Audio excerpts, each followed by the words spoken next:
Saya kemarin berbicara dengan Pak Denny Darko. Pak Denny Darko itu cerita, di Indonesia itu semakin kesini kok kayaknya masyarakat kita tuh semakin anarkis gitu.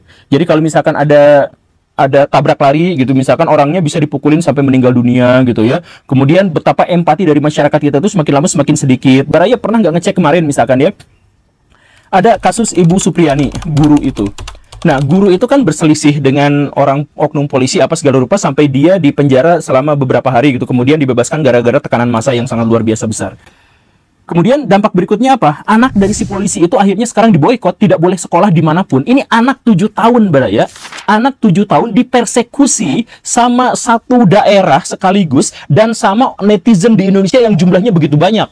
Bahkan ketika KPAI meminta supaya anak itu diselamatkan, malah KPAI-nya yang dihujat juga. Netizen bilang, udah sekolahkan saja anak semacam itu ke KPAI gitu.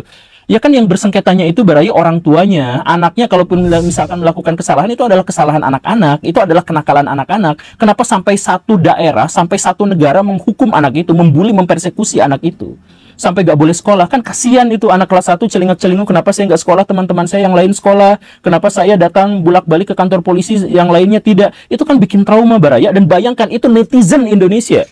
Netizen Indonesia berani mempersekusi anak seperti itu gitu. Ya orang tuanya aja yang dibully kalau mau, kan yang bikin masalahnya itu adalah orang tuanya kan. Yang soal suap-suapan, yang soal pelaporan dan sebagainya itu orang tuanya. Kenapa netizen di Indonesia tuh?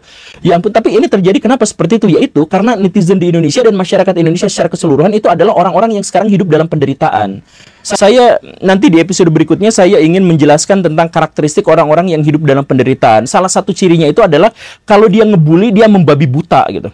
Jadi orang ngebully itu bisa aja, tapi orang membuli itu biasanya punya alasan. Karena orang ini memang layak dibully, karena nyebelin apa dan sebagainya. Tapi kalau misalkan ada satu orang jatuh, ikut bully sama-sama, terus ada yang itu juga bully lagi, itu dan sebagainya, itu menunjukkan masyarakat di situ adalah masyarakat yang sedang hidup dalam penderitaan yang sangat